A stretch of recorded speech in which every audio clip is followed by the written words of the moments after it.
এই রমাজান আপনার পূর্ব প্রস্তুত অবস্থায় আসবে। এই রমাজানে আপনি সিয়াম রেখা মজা পাবেন। এই রমাজানে আপনি প্ল্যান করে তারাবির সালাত আদায় করতে পারবেন। এই রমাজানে প্ল্যান করে পুরো কোরআন পড়ে শেষ করতে পারবেন পুরো রমাজানে। এই রমাজানে লাইলাতুল কদর জাগতে পারবেন। এই রমাজানে এতেকাফ করতে পারবেন। এই রমাজানে দান এবং জাকাত বের করে সম্পদকেও পবিত্র করতে পারবেন। এক রমাজান কত বড় মহা নিয়ামত! এই নিয়ামতকে মূল্যায়ন করার জন্য প্রস্তুতি 1 মাস আগে থেকেই লাগবে। এই জন্য শাবানে সিয়াম পালন করে ব্রেনকে আগে থেকেই প্রস্তুত করতে হবে।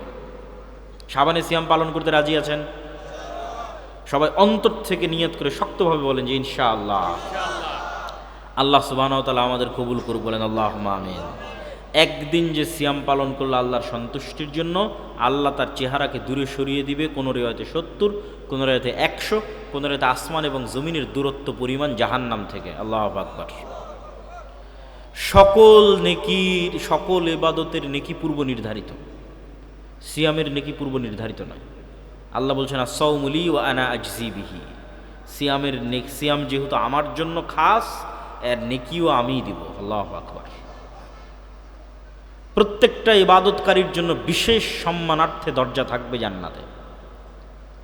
একজন মাত্র ব্যক্তি যাকে সকল দরজা থেকে ডাকা হবে তিনি আবু বকর রাদিয়াল্লাহু তাআলা আনহু। আল্লাহু আকবার। সিয়াম পালনকারীর দরজার নাম আর রায়্যান। এটা সিয়াম পালনকারীর সম্মান, বিশেষ মর্যাদা। তার জন্য একটা আলাদা দরজা তৈরি করা হয়েছে, প্রোটোকল, বিশেষ প্রোটোকল। জান্নাতে একটা আলাদা দরজা তৈরি করা হয়েছে, যেই দরজা দিয়ে সিয়াম পালনকারীদের ডাকা হবে, বিশেষ প্রোটোকল। বাইতুল্লাহর নিসবাত আল্লাহর দিকে, কাবার নিসবাত আল্লাহর দিকে। কাবা ঘরের মধ্যে কি আল্লাহ সুবহানাহু ওয়া তাআলা থাকেন? সত্তাগতভাবে থাকেন? থাকেন না। আল্লাহ সুবহানাহু ওয়া তাআলা আছেন 7 আসমানের উপরে, আরশের উপরে। তাহলে কেন বলা হয় কাবা আল্লাহর ঘর? এটা সম্মান। কাবাকে সম্মান দেওয়া হচ্ছে, যে কাবাকে বলা হচ্ছে কার ঘর? আল্লাহর ঘর। সিয়ামের সম্মান, যে সিয়ামকে বলা হচ্ছে যে এটি একমাত্র ইবাদত পৃথিবীতে যা শুধুমাত্র কার জন্য? আল্লাহ সুবহানাহু ওয়া তাআলার জন্য। এই জন্য সিয়াম পালনকারীর আনন্দের সময় দুইটা, ইফতারির সময়, আর যেহেতু পূর্ব নির্ধারিত কোনো নেকি নাই, নেকি পাবে কার কাছে? এই জন্য আল্লাহর কাছে সাথে যখন সাক্ষাৎ হবে তখন সিয়াম পালনকারীর দ্বিতীয় খুশির মুহূর্ত, যে আল্লাহ সুবহানাহু ওয়া তাআলা তাকে কি সারপ্রাইজ দেন, তা সে যে সিয়াম পালন করেছে আর প্রতিদান বিনিময় আল্লাহ সুবহানাহু ওয়া তাআলা কি দেন। প্রিয় উপস্থিতি, সিয়াম পালন শয়তানকে কন্ট্রোল করার এক অন্যতম উপায়। আপনার শরীরের মধ্যে শয়তান প্রবেশ করে, রাসূল সাল্লাল্লাহু আলাইহি ওয়াসাল্লাম বলেছেন। রক্তনালীতে শয়তান চলে, তিনি বলেছেন। রক্তনালী সংকুচিত হয় সিয়াম পালন করলে। প্রত্যেকটা ইবাদতের সাথে মানুষের নাফসকে পবিত্র করার সম্পর্ক আছে। সালাতের মাধ্যমে আপনি এটাকে নাফসকে কন্ট্রোলে রাখতে পারবেন, সিয়ামের মাধ্যমে নাফসকে কন্ট্রোলে রাখতে পারবেন। জাকাত দেওয়ার মাধ্যমে নাফসের স্বভাবজাত চরিত্র হচ্ছে ও টাকা ভালোবাসে, জাকাত দেওয়ার মাধ্যমে ওইটা থেকে কৃপণতার রোগ থেকে নাফস পবিত্র হবে। নাফসের স্বভাবজাত স্বভাব হচ্ছে ও খেতে ভালোবাসে, খাওয়া বন্ধ করে দাও। খাওয়া বন্ধ করে দেওয়ার মাধ্যমে আপনি তাকে কন্ট্রোল করতে পারবেন যে না, তুমি খাবার থেকে বিরত থাকো। এই প্র্যাকটিসের মাধ্যমে তুমি গুনাহ থেকে বিরত থাকার প্র্যাকটিস অর্জন করো। নাফস ভালোবাসা অলসতায় কাটিয়ে দিতে, কিছু করবে না, সারাদিন শুয়ে বসে কাটিয়ে দিতে বলে না, একে বাধ্য করো 5 ওয়াক্ত সালাত আদায় করতে। যদি একে 5 ওয়াক্ত সালাত আদায় করতে বাধ্য করতে পারো, নাফস তোমার কন্ট্রোলে চলে এসেছে। এটা শয়তানের কন্ট্রোলে আর নাই। আপনি সালাতেও নাই, সিয়ামেও নাই, নিশ্চিত থাকেন আপনার নাফস কার কন্ট্রোলে আছে? জোরে বলেন না, কার কন্ট্রোলে আছে? শয়তানের কন্ট্রোলে আছে। তাহলে নাফসকে শয়তানের কন্ট্রোল থেকে মুক্ত করে নিজের কন্ট্রোলে নেবেন, আল্লাহ সুবহানাহু ওয়া তাআলার দাসত্বে আত্মসমর্পণ করবেন। তার 1 নম্বর 5 ওয়াক্ত সালাত, 2 নম্বর সিয়াম। সেই সিয়ামের একটা বড় নফল সিয়ামের মাসে আমরা অবস্থান করছি, শাবান মাসের সিয়াম। আল্লাহ আমাদের পালন করার তৌফিক দান করুক, বলেন আল্লাহুম্মা আমিন। পরের জরুরি কথা বলেছি, বক্তব্য দিব না, শুধু জরুরি কথা বলে বলে বক্তব্য শেষ করব। পরের জরুরি কথা হচ্ছে, আজকে যে জায়গায় আপনারা উপস্থিত হয়েছেন, এই জায়গা প্রায় 20 কাঠা জায়গার উপর আপনারা বসে আছেন। তার 10 কাঠা অলরেডি আমাদের ভাইয়েরা রেজিস্ট্রি করে ফেলেছে, আর 10 কাঠা বায়নামা তারা সম্পূর্ণ করেছে, বলেন আলহামদুলিল্লাহ। কিন্তু সেই বায়নামার বকেয়া কত জানেন? প্রায় 2 কোটি টাকার কাছাকাছি। কিন্তু এত বড় হিম্মত তারা নিয়েছে আল্লাহর উপর ভরসা করে, এবং আমি বিশ্বাস করি আল্লাহ এটা পূরণের ব্যবস্থা করে দেবেন, বলেন আল্লাহুম্মা আমিন। তো দান, দান কেন শক্তিশালী ইবাদত, এটা প্রাসঙ্গিক। কেন আপনি দান করবেন, জরুরি কথার মধ্যে এটা একটা জরুরি কথা। কেন দান করবেন, দান কেন শক্তিশালী ইবাদত? আলোচনার শুরুতেই বলেছি আল্লাহর কাফফারা সিস্টেমের 1 নাম্বার শুরু হয় কি দিয়ে? টাকা দিয়ে। আবারও জোরে বলেন তো কি দিয়ে শুরু হয়? টাকা দিয়ে। তাহলে দুনিয়াতেই গুনাহের কাফফারা করে নেওয়া যাচ্ছে কি দিয়ে? আপনি নিশ্চিত থাকেন এই টাকা দিয়ে কিয়ামতের মাঠে গুনাহের কাফফারা হবে। কিন্তু কিয়ামতের মাঠে নতুন করে টাকার মালিক হওয়ার সুযোগ থাকবে নাকি? থাকবে না। কিয়ামতের মাঠে যদি আপনি কোটিপতি হতে চান, সেটা কখন হতে হবে? এখন হতে হবে।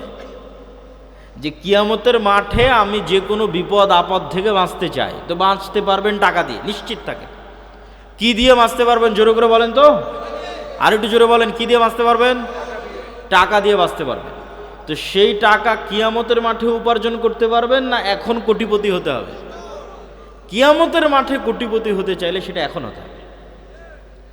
এখন কোটি টাকা ইনকাম করে আল্লাহর রাস্তায় কোটি টাকা দান করে কিয়ামতের অ্যাকাউন্টে টাকা জমা রেখে এবার কিয়ামতের মাঠে উঠছি আমি কোটিপতি অবস্থায়। তাহলে এখন কত গুনাহের কাফফারা, আর কত মানুষের হক নষ্ট, আর কত ইবাদতের কমতি, সবগুলো দান দিয়ে পূরণ করা সম্ভব। সবগুলো দান দিয়ে পূরণ করা সম্ভব। এই জন্য আল্লাহ সুবহানাহু ওয়া তাআলা বলেছেন, ইন্নাল্লাহা আশতারা মিনাল মুমিনিনা আনফুসাহুম ওয়া আমওয়ালাহুম বিআন্না লাহুমুল জান্নাহ। আল্লাহ জান্নাত বিক্রি করে দিতে চান 2 শ্রেণীর মানুষের কাছে, যারা তাদের সবচেয়ে দামি সম্পদ নিজের আত্মাকে আল্লাহর রাস্তায় কুরবানি করে দেবে, মানে জিহাদ ফি সাবিলিল্লাহ করে শহীদ হয়ে যাবে। 2 নাম্বার, যারা তাদের ধন সম্পদ দিয়ে জান্নাত কিনতে চায়। ঠিক গুলশানে প্লট বিক্রি হয় না, ফ্ল্যাট বিক্রি হয় না, আল্লাহ জান্নাতের ফ্ল্যাট সেল করছেন, আল্লাহ বিক্রেতা। এবং এটাকে আল্লাহ ব্যবসা হিসেবে নাম দিয়েছেন, হাল আদুল্লুকুম আলা তিজারাতিন তুনজিকুম। তো আমি কি তোমাদের এমন একটা ব্যবসার কথা বলবো না যেই ব্যবসা তোমাদের নাজাত দিবে জাহান্নাম থেকে? এটা ব্যবসা, আল্লাহ বিক্রি করবেন, সেল করবেন। জান্নাতের ফ্ল্যাট, জান্নাতের প্লট, জান্নাতের বাগান, জান্নাতের নদী নালা ঝর্ণা সব বিক্রি হবে। একটা গল্প শোনেন। একজন ব্যক্তি রাসূলুল্লাহ সাল্লাল্লাহু আলাইহি ওয়াসাল্লামের কাছে এসে বলছেন, আল্লাহর নবী, আমার বাড়ির পাশে একজন ব্যক্তির খেজুরের একটা গাছ আছে, যে খেজুরের গাছ হেলে হেলে পড়ে আমার বাড়ির মধ্যে ঢুকে গেছে। আমার ছোট ছোট বাচ্চারা সেই গাছের খেজুর পাড়ে, সেই ব্যক্তি বকাঝকা করে। রাসূলুল্লাহ সাল্লাল্লাহু আলাইহি ওয়াসাল্লাম ওই ব্যক্তিকে ডেকে পাঠিয়ে বললেন, জান্নাতে একটা খেজুর গাছের বিনিময়ে এই খেজুর গাছ তুমি এই গরিব মিসকিন মানুষকে দিয়ে দাও। বলেন আল্লাহু আকবার। বিক্রি হচ্ছে না? হচ্ছে না? বিক্রি হচ্ছে। জান্নাতে একটা খেজুর গাছ পাবে আর দুনিয়াতে একটা খেজুর গাছে দিয়ে দিবে। তাহলে জান্নাতের খেজুর গাছ পর্যন্ত বিক্রি হয়ে যাচ্ছে। চিন্তা করেন, জান্নাতের খেজুর গাছ বিক্রি হয়ে যাচ্ছে। এখন এই ব্যক্তি রাজি হলো না। এখানেও শিক্ষা আছে। ব্যক্তি মালিকানায় নবীরও জোর চলে না। ইসলাম ব্যক্তি মালিকানায় বিশ্বাস করে। টাকার মালিক আমি দিব না, দান করব না। যেমন যিনি এখন এই 10 শতকের মালিক, তিনি যদি বলে যে না আমি এটা দিব না, তিনি চাইলে দানও করতে পারে। কিন্তু যদি বলে না দিব না, তাহলে কি আপনি জোর করে নিতে পারবেন? পারবেন না। ব্যক্তি মালিকানায় নবীরও জোর চলে না। দিবে না, কি করার? দিবে না, শেষ। জান্নাতে একটা খেজুর গাছের বিনিময়ে দিবে না তো কি করার? এখন আবু দাহদা নামে একজন সাহাবীর কানে কথা গেছে, ওনার লোভ তৈরি হয়ে গেছে। জান্নাতে একটা খেজুর গাছ আমার নামে কনফার্ম, নিশ্চিত। লোভ, পরকালমুখী চিন্তার মানুষ যারা যারা জান্নাতকে দেখতে পায়, তাদের চিন্তা চেতনা ভিন্ন। সে তখন ওই ব্যক্তিকে গিয়ে বলছে যে আমার বিশাল বড় খেজুরের বাগান আছে, ভাই পুরো খেজুরের বাগান তোর, তুই একটা খেজুরের গাছ আমাকে দিয়ে দে। এই আবু দাহদা ওই ব্যক্তিকে গিয়ে বলছে যে আমার বিশাল বড় খেজুরের বাগান আছে, এই পুরো খেজুরের বাগান তুই নিয়ে নে আর এই খেজুরের গাছটা আমাকে দিয়ে দে। এখন ওই ব্যক্তি চিন্তা করতেছে যে বিশাল খেজুরের বাগান, ওর তোর কোনো শত্রুতা নাই, শত্রুতা নাই যে দিবে না, এরকম কোনো জেদও নাই। ঠিক আছে, বিশাল খেজুরের বাগানের বিনিময়ে এই খেজুরের গাছটাও আবু দাহদাকে দিয়ে দিয়েছে। আবু দাহদা এসে এখন রাসূল সাল্লাল্লাহু আলাইহি ওয়াসাল্লামকে বলতেছে, আল্লাহর নবী আপনি বলেছিলেন যে এই খেজুরের গাছটা যদি কেউ ওই গরিব বা মিসকিনকে দিয়ে দেয় তাহলে তার জন্য জান্নাতে একটা খেজুরের গাছ হবে। কথা কি ঠিক? রাসূল সাল্লাল্লাহু আলাইহি ওয়াসাল্লাম বলছেন হ্যাঁ কথা ঠিক। তো আল্লাহ নবীকে তিনি বলছেন, আল্লাহ নবী, আমি এই খেজুরের গাছটা পুরো একটা খেজুরের বাগানের বিনিময়ে কিনে নিয়েছি, আর এই খেজুরের গাছটা জান্নাতের খেজুরের গাছের বিনিময়ে লোককে দিয়ে দিলাম। বলেন আল্লাহু আকবার। কি স্যাক্রিফাইস দেখেন! টাকা দিয়ে জান্নাত কিনে পাওয়া যায়। জান্নাতের খেজুরের গাছও বিক্রি হবে, জান্নাতের ঝর্ণাও বিক্রি হবে। রাসূল সাল্লাল্লাহু আলাইহি ওয়াসাল্লামের মসজিদে নববীর সামনে একটা কুয়া ক্রয়ের প্রয়োজন। কুয়া, যে কুয়ার মালিক ইহুদি, মুসলমানদের উজু গোসলে দরকার হয়। আল্লাহ নবী বললেন, জান্নাতে একটা ঝর্ণার বিনিময়ে কে এই কুয়া মুসলমানদের জন্য ওয়াকফ করে দিবে? উসমান ইবনে আফফান বললেন, আল্লাহ নবী, জান্নাতে একটা ঝর্ণার বিনিময়ে আমি এই কুয়া কিনে আল্লাহর রাস্তায় ওয়াকফ করে দিলাম। আল্লাহু আকবার। সে উসমান বিন আফফানের সম্পদ এখনও আছে। উসমান বিন আফফানের নামে ব্যাংক অ্যাকাউন্ট আছে, উসমান বিন আফফানের নামে খেজুরের বাগান আছে, উসমান বিন আফফানের নামে অসংখ্য হোটেল আছে মসজিদে নববী এবং মক্কার হারামের পাশে। উসমান বিন আফফানের দান শেষ হয়নি। আজ 1400 বছর পার হয়ে গেছে, উসমান বিন আফফানের সাদাকায়ে জারিয়া চলমান আছে। বলেন আল্লাহু আকবার। কি তাদের ইখলাস আর কি তাদের নিয়ত! তো অর্থ খুব প্রয়োজন, অর্থ দিয়ে জান্নাত কিনে পাওয়া যায়।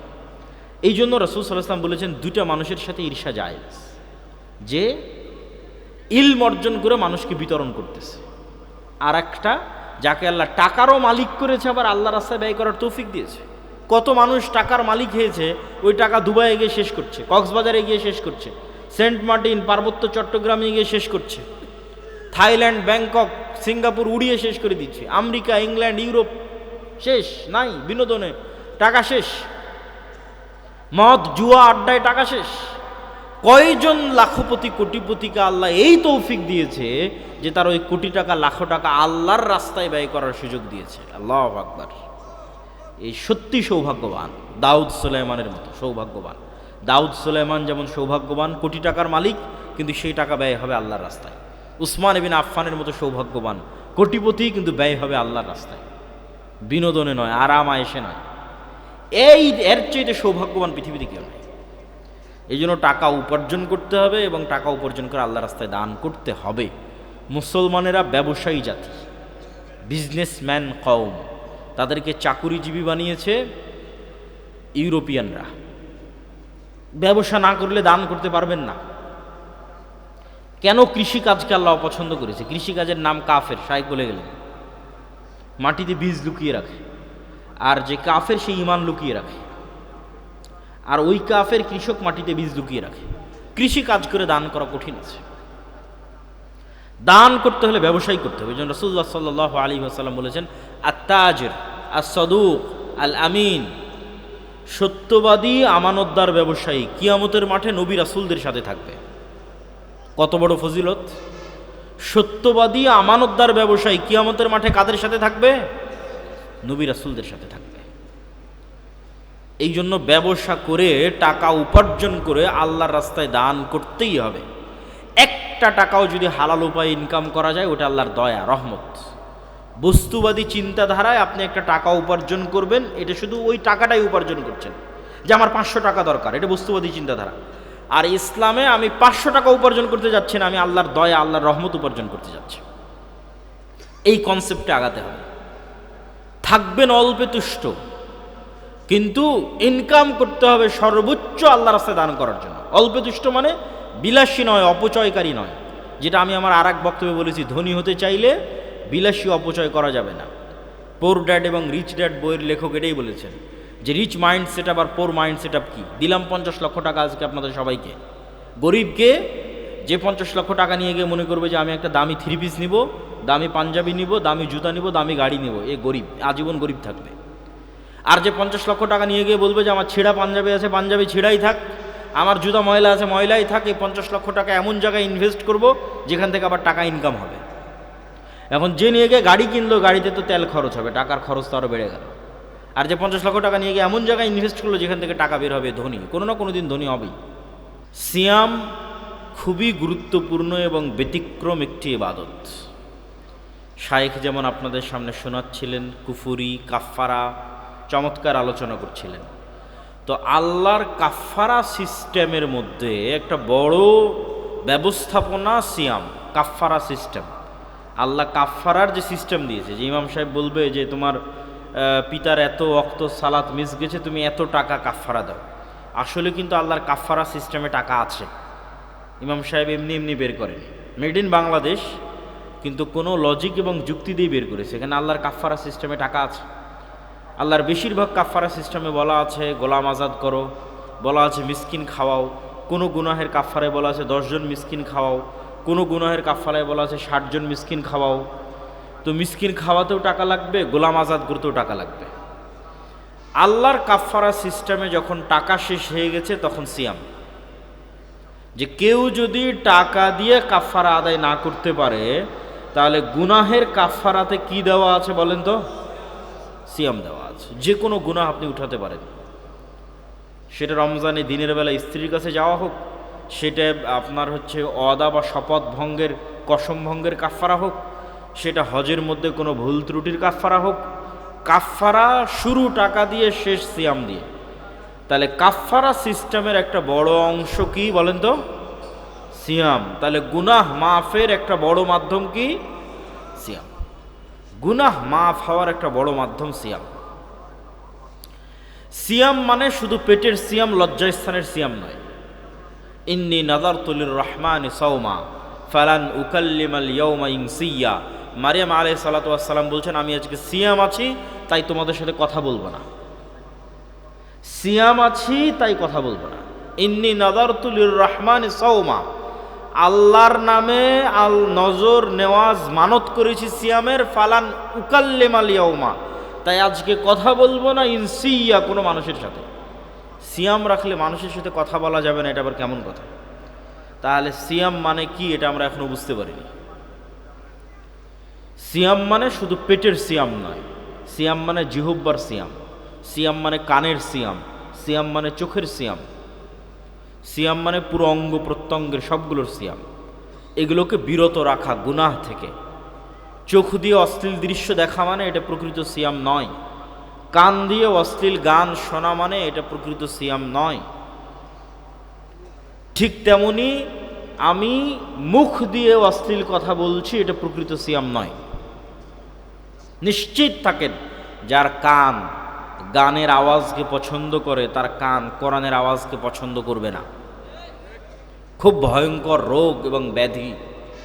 মানুষের অন্তরে যেই রাস্তা দিয়ে শয়তান হামলা করে, এই রাস্তাগুলোর একটা জিহ্বা, এই রাস্তাগুলোর একটা কান, এই রাস্তাগুলোর একটা চোখ, এগুলো দিয়ে শয়তান হামলা করে। এগুলো বর্ডার, ঢোকার রাস্তা, আক্রমণের রাস্তা। তাহলে যেই কান গান শুনতে ভালোবাসে, মৃত্যুর সময় ওই কানকে যদি বলা হয় বলো লা ইলাহা ইল্লাল্লাহ, ও লা ইলাহা ইল্লাল্লাহ বলতে ওর অন্তর থেকে ঘৃণা আসবে, নাক সিটকাবে। আর যদি ওই কানের পাশে কোনো একটা গান বাজিয়ে দেন, দেখবেন মরা লাশও জীবিত হয়ে গেছে, খুশিতে আনন্দে। কেননা পুরো জীবন ওর নেশা ছিল কিসে বলেন? কিসে ছিল? গানের আওয়াজ। খুব ভয়ঙ্কর। তাহলে যতক্ষণ এগুলো সবগুলো সিয়াম না থাকছে, ততক্ষণ এটা প্রকৃত বাস্তব সিয়াম হচ্ছে না। এই জন্য মারিয়াম আলাইহিস সালাতু ওয়াস সালাম জিহ্বার সিয়াম, কথা হবে না। জাকারিয়া আলাইহিস সালাতু ওয়াস সালামকে 3 দিনের সিয়াম দেওয়া আছে, জিহ্বা বন্ধ। আয়াতুহা আল্লা তুকাল্লিমান নাসা সালাসাতা ইয়াম, 3 দিন কথা হবে না। আর এই 3 দিন কি হবে? আল্লাহর জিকির হবে। যে অস্ত্র দিয়ে সবচেয়ে দ্রুত জাহান্নামে নেওয়া যায়, যে অস্ত্র দিয়ে সবচেয়ে দ্রুত জান্নাতে যাওয়া যায়। আজকে শয়তান যদি আপনাকে বলে অমুককে হত্যা কর, অমুকের সাথে জেনা কর, অনেক সময় লাগবে। এই প্ল্যান করে বাস্তবায়ন করতে অনেক সময় লাগবে। আর ওই প্ল্যানের মধ্যে 10,000 বার আপনি প্ল্যান ক্যান্সেল করার চিন্তা করবেন। কিন্তু এই যে নির্বাচন চলতেছে, অমুক নেতার দুর্নাম, তুমুক নেতাকে গালি, এগুলো দিতে কখনো 1-2 বার ভাবা লাগে, চিন্তা করা লাগে? কথা বলে না যে চিন্তা করা লাগে? লাগে না। শয়তান আদেশ দিচ্ছে, বাটন চাপতেছে আর আপনি বলতেছেন। এই জন্য মাসিক আল ইতিসামে এই মাসের সম্পাদকীয় নির্বাচন কেন্দ্রিক যত গুনাহ। এবারে সম্পাদকীয় নাম কি বলেন? বলেন না যে নির্বাচন কেন্দ্রিক যত গুনাহ।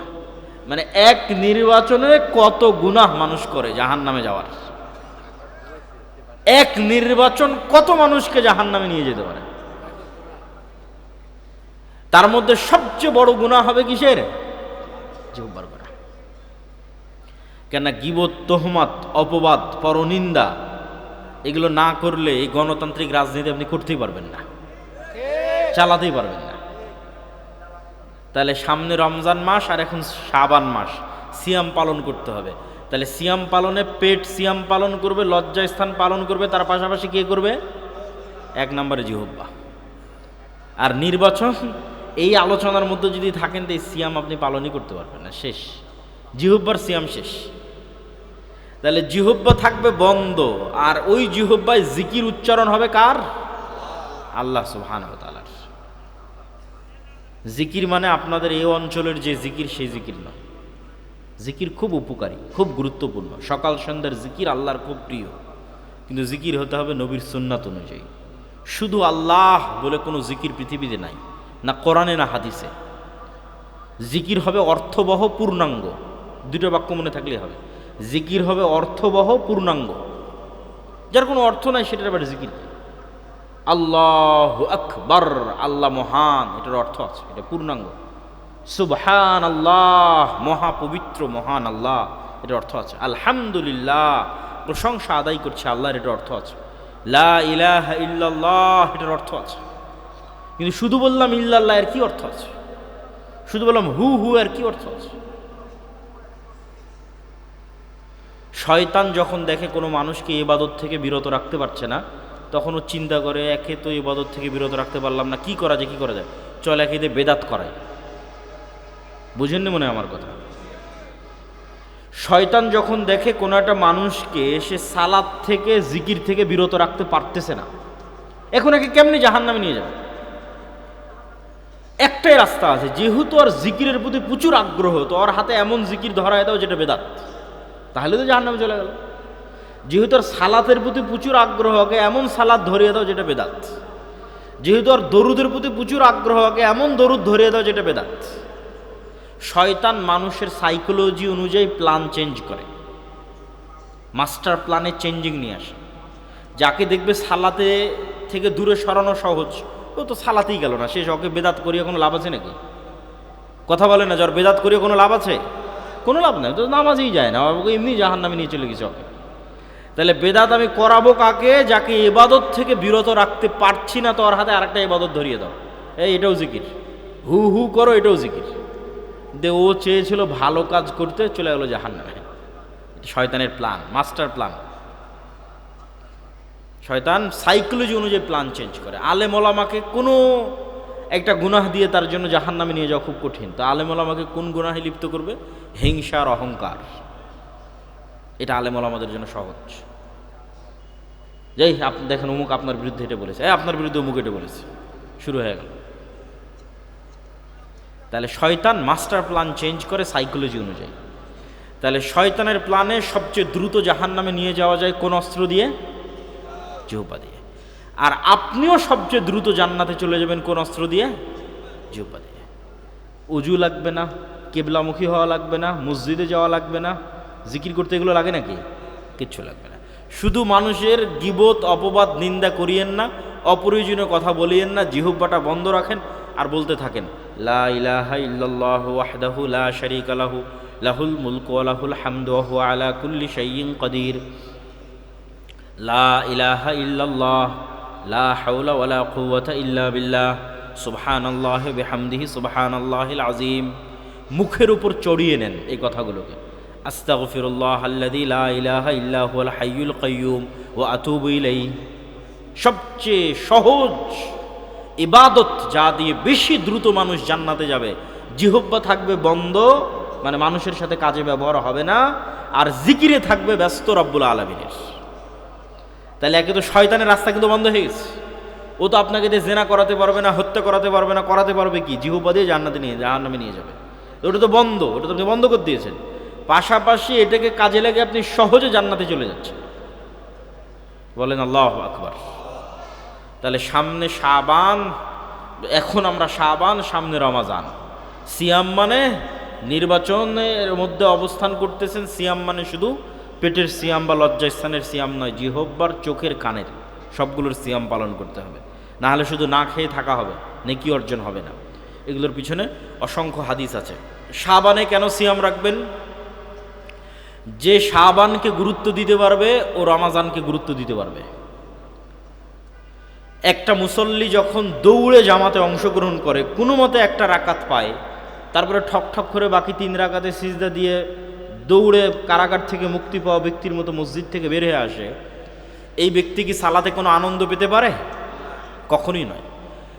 তো এই রকম হঠাৎ সালাত উপস্থিত হলো আর হঠাৎ সালাত বিদায় নিল, এই সালাতে কোনো আনন্দ নাই।